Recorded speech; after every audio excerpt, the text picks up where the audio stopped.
Come on, Evie.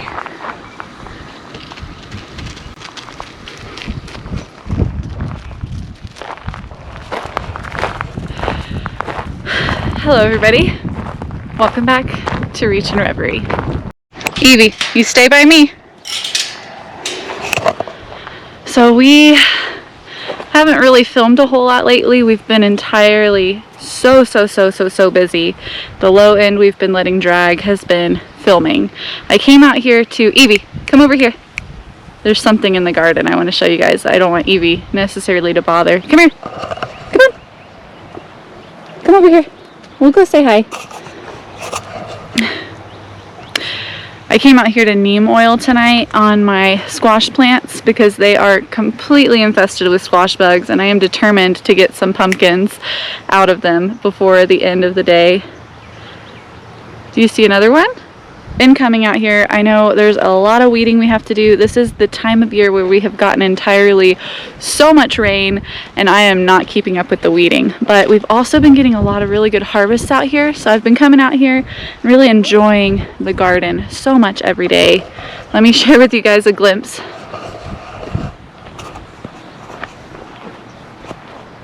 It's beautiful, beautiful.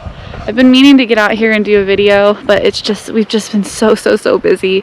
And in the times that I have been in the garden, it's either been getting things done, like harvesting, tying up tomato plants, doing some weeding, or it's just been me enjoying the space in the evenings. Our sunflowers have flowered. The hummingbirds have been loving these sunflowers.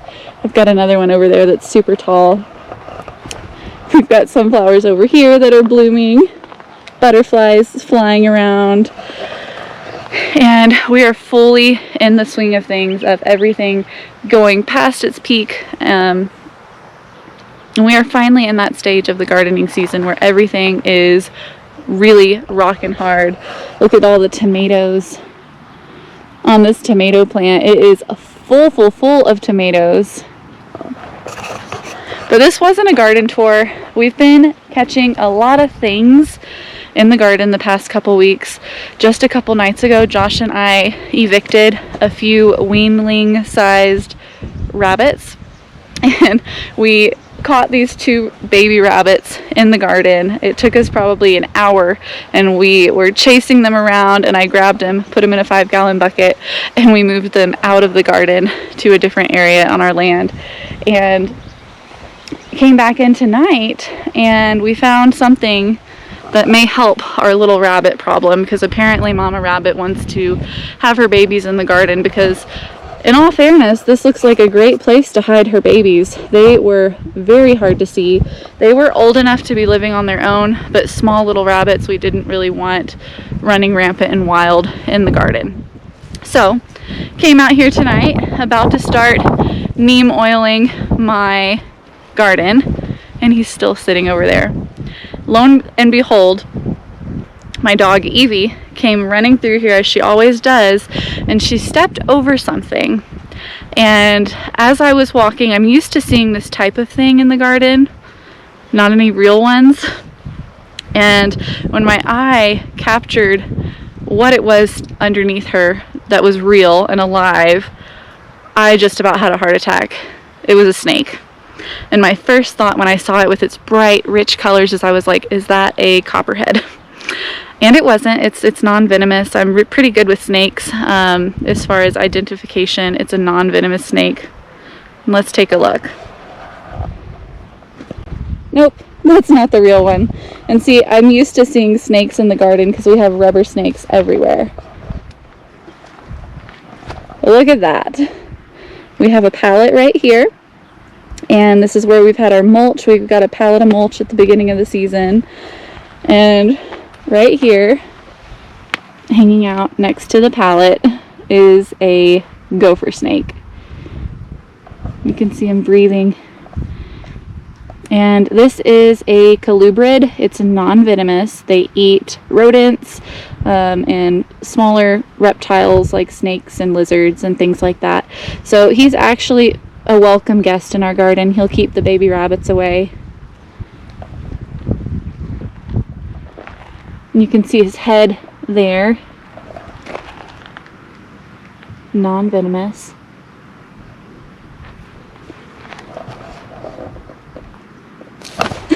I scared him. Oh look, there's a baby rabbit right there. That's what he's after. Sorry dude, I must have foiled your hunt. Yep, he snaked a little bit farther in there. Yep. It's a baby rabbit. And we've got another predator in the garden. Are you gonna try to hunt that rabbit? So, we are officially in a full ecosystem here in the garden. We'll let that snake do its thing. And I don't know if I feel like running an hour to catch that one rabbit and getting it out of here, so good luck, little guy. Well, my friends, I flushed the rabbit out. The snake is hiding away. I blew his cover, but I thought that was kind of cool. Wanted to share it with you guys. So maybe when we leave the garden tonight, he'll keep on hunting, catch that little rabbit, and save our garden vegetables from another big loss. I had to walk back up to the house to grab my neem oil. I've got a pump and a sprayer and my water back there in the garden.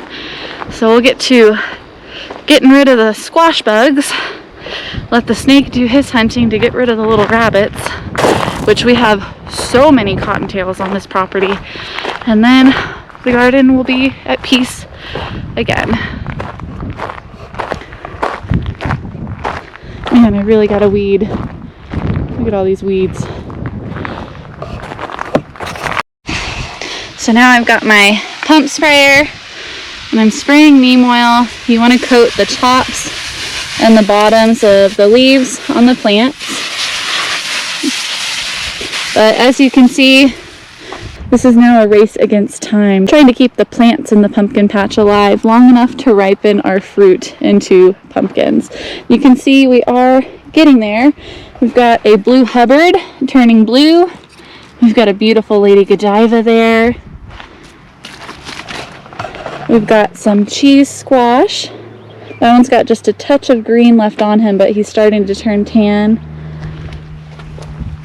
Got another blue Hubbard, some Seminole pumpkins, lots of blue Hubbard. We have a lot of these tromboncinos that are starting to turn butternut colored.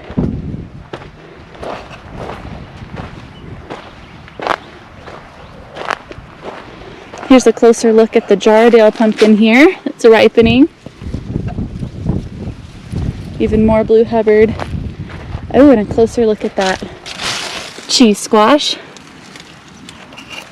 Looks like a roll of cheese. But overall, these plants, I think they're getting tired, the pumpkin patch plants. So we're racing the clock, trying to keep the squash bugs at bay just long enough for us to get our harvest this season. The rest of the garden is relatively pest-free and beautifully happy. We've had some hornbug fun where we've come out with black lights a couple times a week picking hornworms off our tomatillo plants. They've primarily focused their damage on the tomatillos, not so much on the tomatoes or even the peppers, which are other nightshades.